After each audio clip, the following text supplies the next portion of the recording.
Bonjour à tous, c'est Cause Commune, l'émission de la politique sur le terrain. Nous allons à la rencontre d'un élu à propos d'un dossier concret. Et quel terrain aujourd'hui, puisque vous le voyez, nous sommes dans la classe de CM1 de Madame Serle et de ses élèves, que je remercie au passage, dans l'école privée de Béziers, Sainte-Madeleine. Cette école est la première à avoir accepté l'offre du nouveau maire, Robert Ménard, de faire porter aux élèves des blouses aux armes de la ville.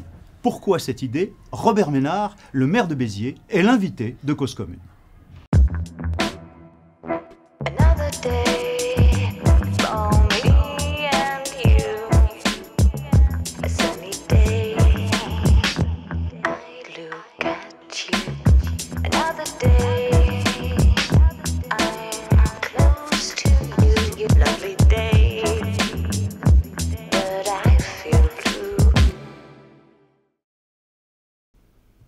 Nous voilà donc dans la salle du conseil municipal de la ville de Béziers avec le maire. Bonjour Robert Ménard. Bonjour. Alors, comment vous est venue et pourquoi cette idée de rhabiller les enfants à l'école?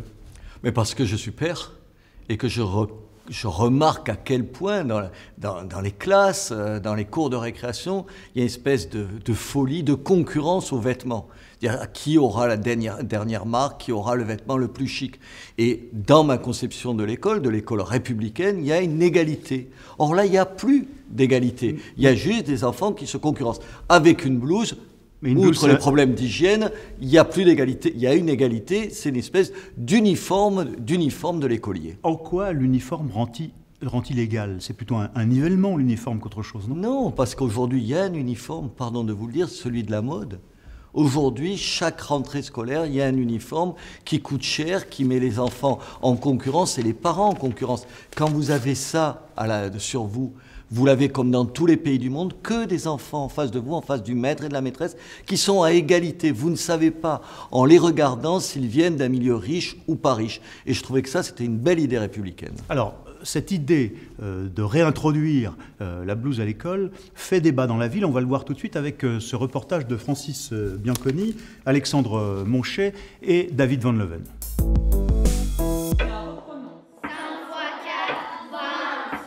La blouse, une méthode à l'ancienne laissée de côté après mai 68, mais qui revient régulièrement dans le débat public. En septembre dernier, le maire de Béziers, Robert Ménard, a proposé d'en fournir gratuitement aux écoles de la ville. Si aucun établissement public ne l'a accepté, cette école privée l'a approuvé pour ses élèves. La directrice avait déjà commencé à réintroduire la blouse depuis plus de 5 ans avec succès, car c'est pour elle un symbole fédérateur. Finalement, eh bien, on est tous du même bord, de la même école, avec une même identité et on forme une famille. Et finalement, ça gomme toutes les petites agressivités. Seul changement pour ces écoliers habitués à l'uniforme, ce blason aux couleurs de la ville. Une façon de combattre la course aux vêtements de marque, mais pour l'instant, les écoles du service public à Béziers restent sceptiques. En l'occurrence, dans la ville de Béziers, c'est plutôt un effet de communication, déjà. Peut-être qu'on veut montrer qu'on veut gommer les inégalités sociales, mais on ne traitera pas le problème. C'est en quelque sorte masquer une certaine impuissance politique. Et on va reporter ça sur l'école et sur les acteurs de l'école. Toutefois, l'uniforme a entamé son retour en France. Quelques dizaines d'écoles privées ont rétabli son port. Chez nos voisins anglais, la blouse est perçue comme un élément de fierté et d'appartenance à une école. En Espagne, face aux inégalités, elle gagne de plus en plus de terrain.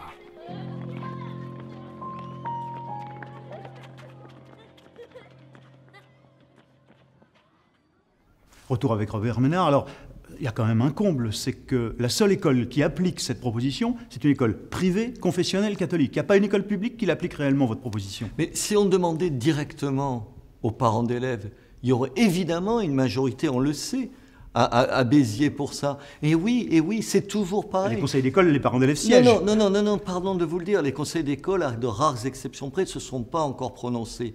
Parce qu'ils sont les parents y siègent. Mais parce qu'ils sont sous l'emprise, c'est pas les parents directement, ils sont sous l'emprise des enseignants, et même pas des enseignants, des syndicats enseignants. C'est comme toujours en France. Ils ont le droit aussi, eux, de donner leur avis. Oui, mais ils sont quoi? Qu'est-ce qu'ils représentent? C'est comme les partis politiques ou les médias, pardon de vous le dire, c'est la même coupure avec les gens.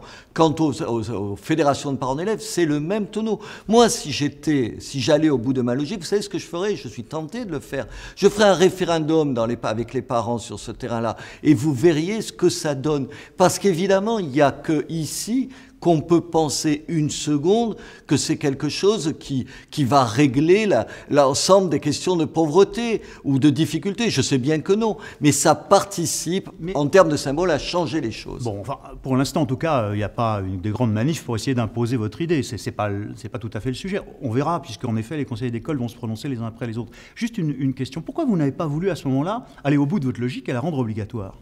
D'abord parce que je ne peux pas.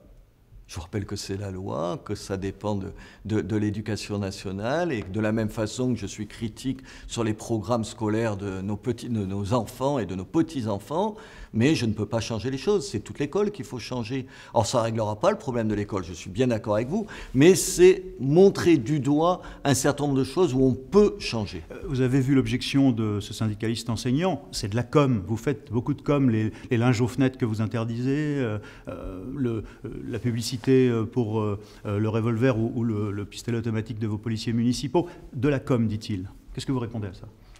Que ça doit être un militant de gauche qui oublie que j'ai baissé les impôts à Béziers, que j'ai mis en place une mutuelle pour les plus pauvres, que oui, il y a plus de sécurité, oui, c'est plus propre, et qu'à part lui, tout le monde est content que les policiers soient armés. Je reviens à la blouse. Vous ne pensez pas, par exemple, que offrir une tablette numérique à tous les enfants, et notamment aux plus pauvres, ça, par exemple, ce serait utile pour réduire la pauvreté, la fracture numérique? Attendez, la blouse, ça exclut pas le reste. Personne ne vous dit que c'est la réponse à toutes les questions.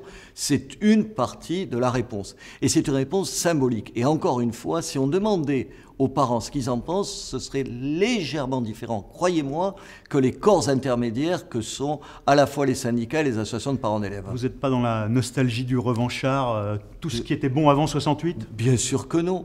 Mais en même temps, l'école, vous êtes content de la façon dont elle fonctionne, vous êtes content pour nos enfants, ça marche bien, ce syndicalisme peut être fier de son école. Bien sûr que ça ne va pas tout régler, mais c'est une des manières de dire on ne veut plus de l'école telle qu'elle fonctionne. Oui, alors si vous voulez que je vous le dise, oui, je préfère une école où quand un adulte rentre, les enfants se lèvent et l'instituteur se lève pour donner l'exemple. Oui, je préfère une école où on ne met pas sur le même niveau les enfants et le maître et la maîtresse. Je choisis à dessein des mots passé de mode. Oui, je suis pour une école où il y ait de l'autorité.